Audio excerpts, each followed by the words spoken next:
Welcome to The Art of Medicine, the program that explores the arts, business, and clinical aspects of the practice of medicine.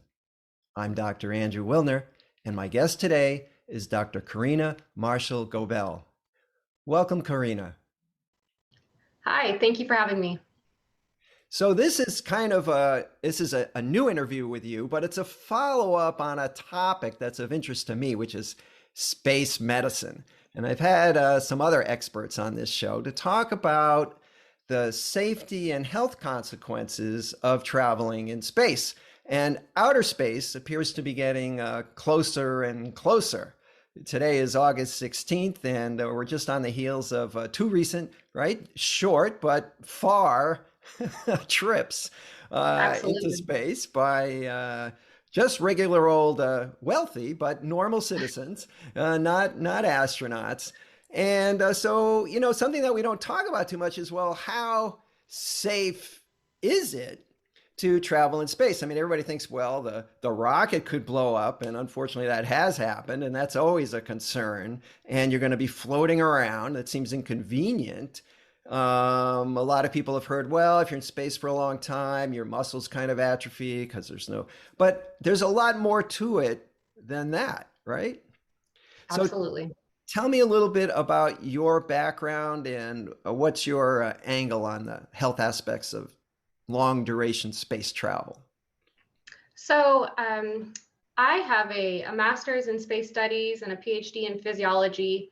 So I kind of took those two and put them together, and I've been an aerospace physiology researcher for about 10 years now at various government institutions and academic institutions, including Mass General Hospital, Harvard Medical School, the German Space Agency, the DLR. And I'm currently a senior scientist with KBR at NASA's Johnson Space Center in the Cardiovascular and Vision Laboratory. My main research focuses on the spaceflight-associated neuro-ocular syndrome, what we call SANS.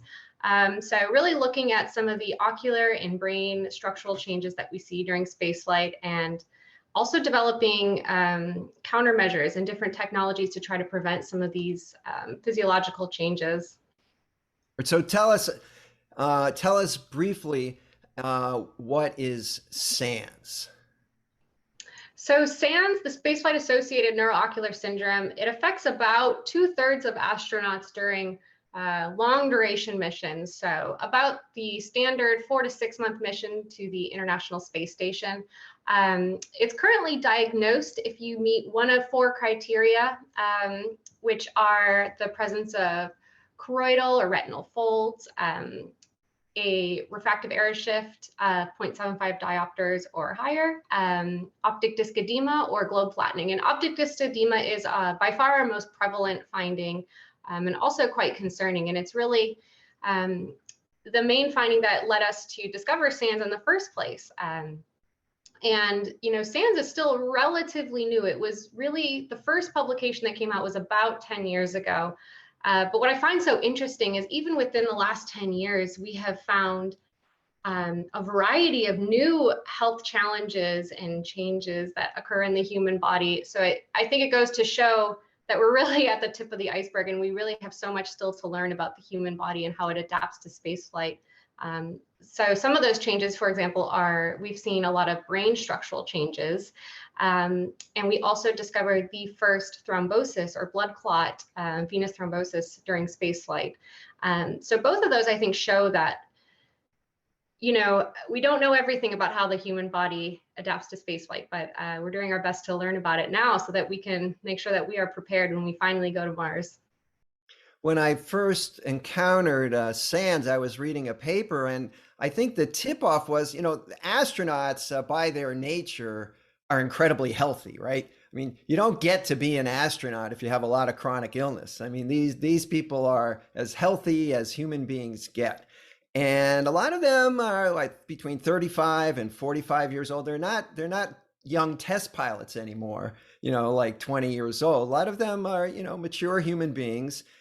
And I think some of them ended up needing reading glasses when they were in the space station. It's like, well, gee, I didn't need reading glasses before, and now I do. Like, well, what's up? And you can't just go to the optometrist, right? When you're 6 months into, the space station. So when they started looking at that, it's like, whoa, your eyeball actually changed shape. That's what happens due to prolonged weightlessness.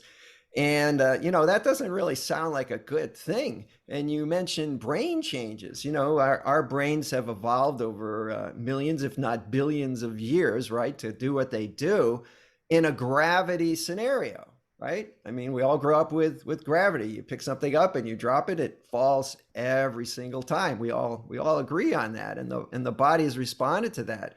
But if you're weightless, all of a sudden the rules change, and that happens quite abruptly, right? 1 minute you're in gravity, and about 5 minutes later you're floating around in space, and then you're stuck there.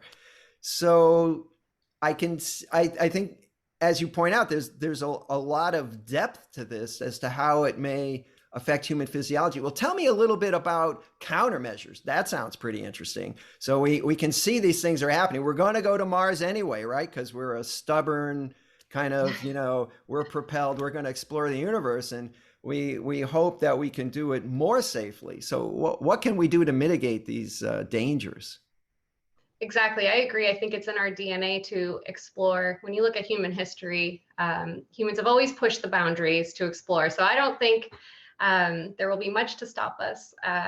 So you're right when you look at the physiological changes that occur, some are adaptive. It's your body learning to work in a new environment. And it's quite intriguing to see how well the body actually does in those circumstances. But there's also maladaptive changes. And like you said, some occur more abruptly. For example, the neurovestibular changes and feelings of motion sickness happen really quickly, right when you enter microgravity. And actually, it gets better also within a few days or weeks. But other changes, such as muscle atrophy, bone loss, structural changes in the brain and the eye, those occur over months and years. So, a mission to Mars will take round trip about 3 years. So I think there will be other changes that we haven't thought of now. And it's all about how do you be prepared, but also how do you counteract the changes that you know about, these eye changes, the muscle changes. So countermeasures is a huge part of our portfolio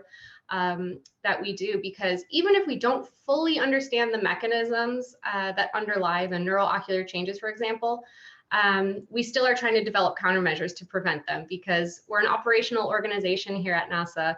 So we have to try to prevent those changes, even if we don't fully understand them. So some of the countermeasures that we're currently looking at have to do with trying to reverse the headward fluid shift. So when you go into space, you don't have gravity pulling that blood and those fluids to your lower body like you do if you're sitting or standing upright, and you have gravity pulling that blood volume to your legs. You don't have that anymore, and that blood equally distributes across your body. And we call that a relative headward fluid shift, because all of a sudden you have a lot more fluid in your upper body, and possibly an increase in intracranial pressure. We haven't been able to measure it yet in space, but we do see the venous system have a lot more blood in the upper body. So what we're really trying to do is counteract that headward fluid shift, because it's hypothesized that headward fluid shift underlies a lot of these neuro-ocular changes and cardiovascular changes as well.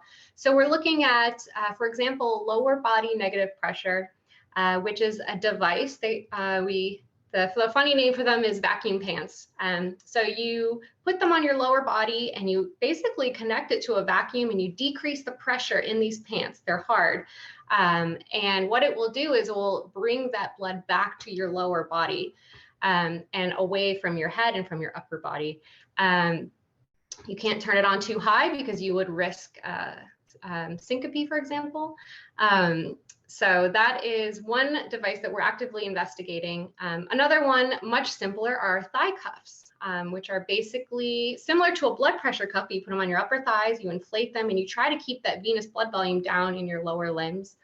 And a third countermeasure that we're actively looking at is artificial gravity via centrifugation. And this one is frequently seen in sci-fi and in movies. It's a way that producers can say that, our astronauts are able to walk around in the movie on the spaceship because they have artificial gravity, right? It's a funny way to do it in the movies, but it's actually something we're looking at. If you spin people on a centrifuge, The centrifugal force is sensed as a gravitational force. So you're pushed towards the outside of that centrifuge. It brings the blood down to your legs and away from your head.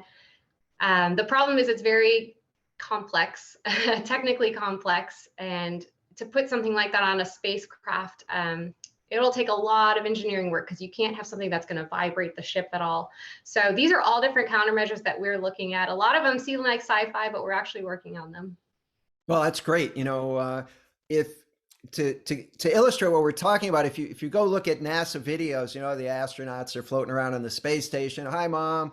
Look at their faces, and you see they all have this puffy face look, and these are guys that are not puffy in real life. And it's because in the space station, water that would normally be in their ankles has kind of come up and evenly distributed, as you said, in their body, and a lot of it ends up in the head where it doesn't really belong.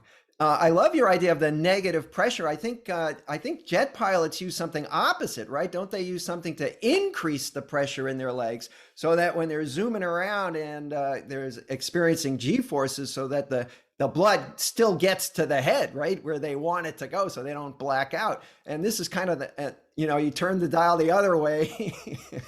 Exactly. Everything go down. That actually sounds makes sense to me. I like that. And of course, artificial gravity, I read somewhere that in order to get something spinning and produce the gravity, like in the movies, it's got to be like 2 miles, long, or you can't just, spin the space shuttle and make it work. It doesn't, that doesn't happen that way. Right. Yeah, there's two ways you could do artificial gravity. You can have a very large radius like you're talking about where you spin the whole thing. That would be much more comfortable. But much more challenging. But you can also put a very short arm human centrifuge onto, for example, you could put one on the space station that is 1.5 meters radius or smaller. The problem with that, though, is that because it's such a small radius, you'll have a gravitational gradient where a much higher G load at your feet and lower at your head. And there can be Coriolis effects on your vestibular system. So it's absolutely challenging, but you can make a small centrifuge that could go inside of a spacecraft. Cool. Well, I was going to throw away my ticket to Mars when I started reading about all these health effects, but I think I'm going to go find it because it sounds like these countermeasures may actually work. And it'll be a pleasant and scenic journey. Bring lots of tapes, I guess. It's a long, no Wi-Fi out there. No Wi-Fi. A bit of a time delay in communication with Earth as well. The farther you get, when you're actually on Mars, depending on the orbit, your time delay is anywhere from 15 to 30 minutes for a one-way communication. So you have to remember too, if you have an emergency when you're on Mars, if you say Mayday, Mayday, Houston's not going to hear that for 15 to 30 minutes. And then by the time they reply, you're 45 minutes to an hour into your emergency. So it's really going to be about training that crew to be autonomous and deal with emergencies as they pop up.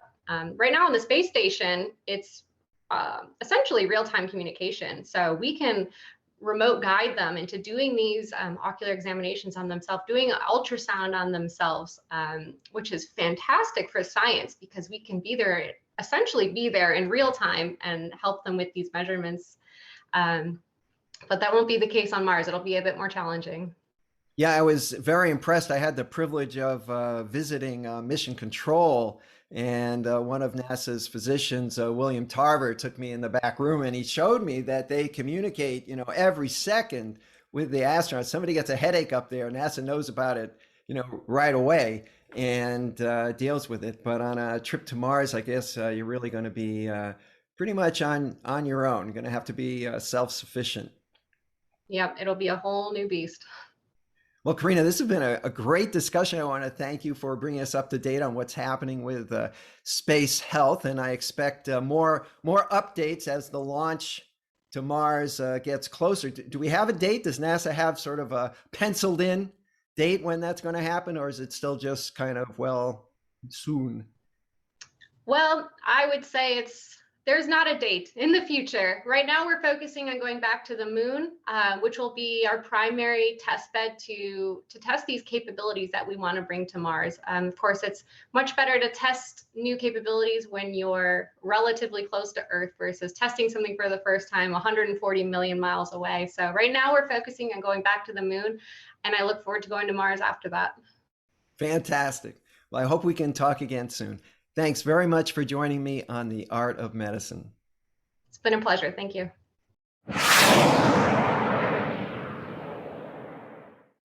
This program is hosted, edited, and produced by Andrew Wilner, MD, FACP, FAAN. Guests receive no financial compensation for their appearance on The Art of Medicine. Andrew Wilner, MD, is Associate Professor of Neurology at the University of Tennessee Health Science Center, Memphis, Tennessee. Views, thoughts, and opinions expressed on this program belong solely to Dr. Wilner and his guests and not necessarily to their employers, organizations, or other group or individual. While this program intends to be informative, it is meant for entertainment purposes only. The Art of Medicine does not offer professional financial, legal, or medical advice. Dr. Wilner and his guests assume no responsibility or liability for any damages, financial or otherwise, that arise in connection with consuming this program's content. Thanks for watching. For more episodes of The Art of Medicine, please subscribe. www.andrewwilner.com